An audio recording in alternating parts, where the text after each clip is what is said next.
O próximo ilustre convidado deste grande evento tem liderado a Embratur desde 2023 com uma gestão pautada pela sustentabilidade no turismo, inovação, conectividade aérea e promoção internacional do Brasil. Quero convidar agora o presidente da Embratur, senhor Marcelo Freixo, patrocinador principal do Fórum de Turismo Conexão Europa 2025.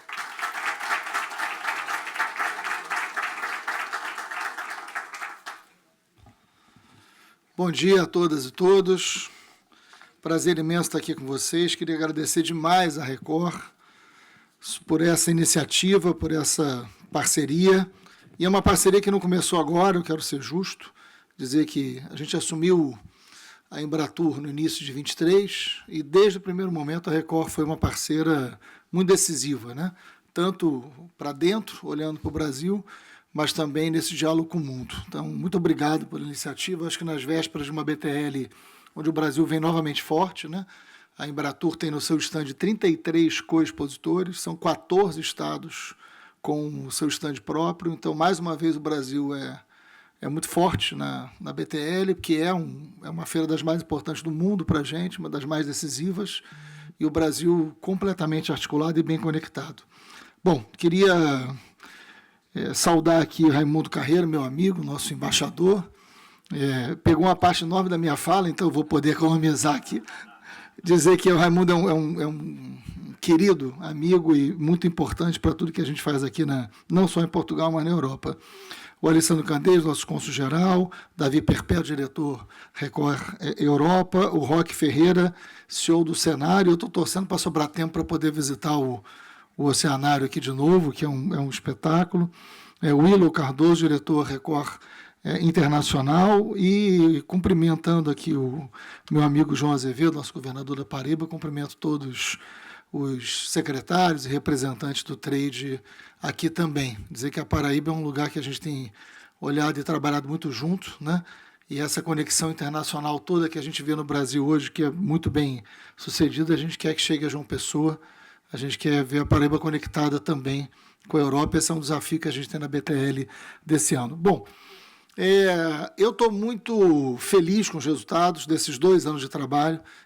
A sensação é que a gente está lá há 10 anos de tanto que a gente trabalha, mas a gente está chegando a um momento muito importante de números que são muito impressionantes. O Raimundo já colocou aqui alguns desses números. Ano passado, em 24, a gente bateu todos os recordes de número de turistas internacionais, mas a gente bateu o recorde também de receita. Queria só chamar a atenção disso. Nós chegamos a 6,7 milhões de turistas. Claro que às vezes você pega esse número e fala assim, não, mas a Europa recebe mais. Mas você não chega no Brasil de trem, né? Você não chega, você depende de uma conexão aérea. Você tem um oceano que separa o Brasil da Europa, você tem um oceano que separa o Brasil dos Estados Unidos, que são 2 mercados muito importantes. Então, você não tem uma comparação que seja muito fácil de fazer com qualquer país da Europa, né? E dentro da história do Brasil, do momento que a gente começou a computar e registrar esses números, foi o melhor momento de toda a história do turismo internacional brasileiro. Mas a receita, nós chegamos a 7,3 bilhões de dólares arrecadados só com o turismo internacional. E aí entra um ponto decisivo, que é você entender que o turismo ele é importante para quem viaja, porque ninguém viaja para ficar triste, pelo menos eu espero, né?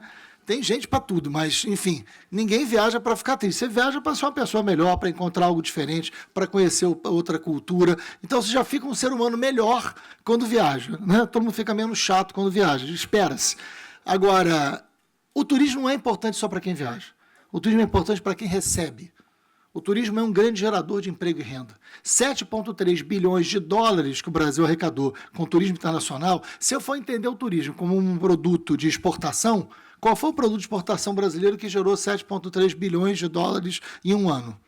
O maior produto de exportação que o Brasil tem é o turismo. É ele mesmo, né? Como lugar, como destino. Então, virar essa chave e entender que o turismo é importante para quem trabalha E é uma cadeia de serviços, Raimundo, muito democrática, né? Eu estou falando do dono do hotel que ganha, mas eu estou falando do motorista do táxi, eu estou falando do motorista do aplicativo, eu estou falando do garçom, que é o seu primeiro emprego, eu estou falando de quem trabalha num hotel, eu estou falando do vendedor ambulante, eu estou falando do produtor de cultura, eu estou falando de quem está no teatro. Ou seja, você tem uma cadeia de serviço, uma cadeia de trabalho que é uma das mais democráticas e mais amplas que o Brasil tem. Eu tenho falado isso, eu tenho desenvolvido essa provocação. Eu acho que o turismo está para o século XXI como o petróleo teve para o século XX. Até porque eu espero que a gente entenda que nós não vamos terminar o século XXI da mesma maneira que a gente começou. Porque se a gente insistir com o modelo econômico, com o modelo de desenvolvimento igual do século XX no século XXI, não tem planeta para isso. Nós não vamos terminar o século XXI se insistirmos nesse modelo. O turismo pode ser uma grande solução. Não só para o Brasil, mas em se tratando de Brasil, é esse o tema do fórum, dessa relação, o Brasil tem uma enorme capacidade, uma enorme potência de ter no turismo o seu motor central de um novo modelo de desenvolvimento gerador de emprego e renda. Com uma grande diferença em relação ao petróleo. É muito mais democrático e é sustentável. E isso não é qualquer coisa em se tratando dos desafios do século XXI. A gente está dentro de um oceanário. Falando sobre isso dentro de um oceanário, né? Então, o debate de uma economia com sustentabilidade é decisivo. Pensar num turismo para a Amazônia, ter mais conectividade com a Amazônia, fazer com que a Amazônia seja um destino turístico é pensar na sobrevivência da floresta. Porque eu preciso de uma atividade legal na Amazônia para combater a ilegal. Porque se eu só combato a ilegal e eu não crio uma atividade legal, eu não dou uma solução para a Amazônia. E o turismo é a grande solução. Isso serve para o Pantanal, isso serve para Tocantins, isso serve para todo o turismo de natureza, que o Brasil hoje é o maior destino de turismo de natureza do mundo. A gente superou o México recentemente. Então a gente tem hoje, Luciana, uma possibilidade enorme. Ano passado foi ano de recorde, já dito aqui pelo Raimundo, e a gente começa o ano de 25 com muita expectativa.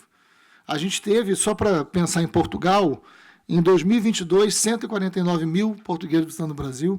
Em 2023, 182 mil portugueses visitando o Brasil. Em 2024, 218 mil.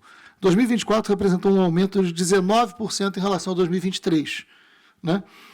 Em janeiro de 25, nós tivemos 21 mil portugueses visitando só em janeiro o Brasil. Isso é um aumento de 20% em relação a 2024. E em fevereiro, e aí me surpreendeu, porque não computa o carnaval, porque o carnaval foi em março, então esse é um dado importante. Em fevereiro, a gente teve 30 mil portugueses visitando o Brasil, num aumento de 35% em relação ao ano anterior. Se você pegar 2 meses de 25, janeiro e fevereiro, nós tivemos 50 mil portugueses visitando o Brasil. Então a gente está vivendo, talvez não o melhor momento, mas uma nova tendência. E isso é muito importante. A Embratur hoje tem um centro de inteligência de dados que está à disposição do trade, está à disposição dos gestores públicos. A gente tem trabalhado muito em parceria, né? Nosso governador da Paraíba teve lá na Embratur, a gente apresentou. A gente tem um corpo técnico hoje montado para trabalhar junto ao trade, junto aos gestores públicos também. Então tem um centro de inteligência de dados onde todas as decisões que a gente toma de promoção, para qual mercado, a gente toma em cima de estudos de dados. E esses números são números que apontam que a gente está acertando, que o Brasil voltou, que o Brasil é um destino, o Brasil volta a ser um país desejado e que o turismo pode, de fato, ser a grande economia. A gente tem toda uma estratégia de promoção do Brasil hoje, que é dizer que o Brasil não é só sol e praia. O Brasil tem diversidade até na praia. Tem praia que é familiar, tem praia que é para turismo esportivo, tem praia que é mais de água fria, como no Rio de Janeiro, de água quente, como no Nordeste. O Brasil tem diversidade até na praia. Mas o Brasil tem, além do sol e praia, cultura, gastronomia e natureza. E onde tem praia, tem cultura, tem gastronomia e tem natureza. Então a gente se torna um mercado muito mais competitivo do que outros mercados da América Latina em se tratando dessa diversidade. Essa diversidade bem apresentada, essa diversidade bem produzida, o turismo de negócio, o turismo de natureza, a gastronomia com diversidade. A gente não tem uma única gastronomia, né? A gente tem uma gastronomia amazônica que é completamente diferente da gastronomia de Minas Gerais, né? Quem for no estande de Minas Gerais vai ficar agarrado lá um tempo, porque eles não param de servir café com pão de queijo e ninguém sai daquele estande, né? Então você tem, né, uma diversidade gastronômica espetacular, e a gastronomia é a nossa história. Então, trabalhar o turismo, né, com competência técnica, com a diversidade que o Brasil tem, é uma solução que a gente apresenta para a nossa economia, para o nosso modelo de desenvolvimento para o século XXI. Estou muito feliz com essa nova tendência que a gente atinge. Eu acho que a gente precisa ter no turismo uma política de Estado, independente das pessoas ou do governo. Isso precisa ter continuidade, né? Porque as pessoas saem, mas o Brasil fica, e a gente precisa ter a responsabilidade de fazer com que o turismo, independente de governos, independente de pessoas, possa ser esse caminho de construção de um futuro sustentável e mais democrático. Então, obrigado, parabéns à Record, obrigado por essa parceria, a gente está à disposição de vocês.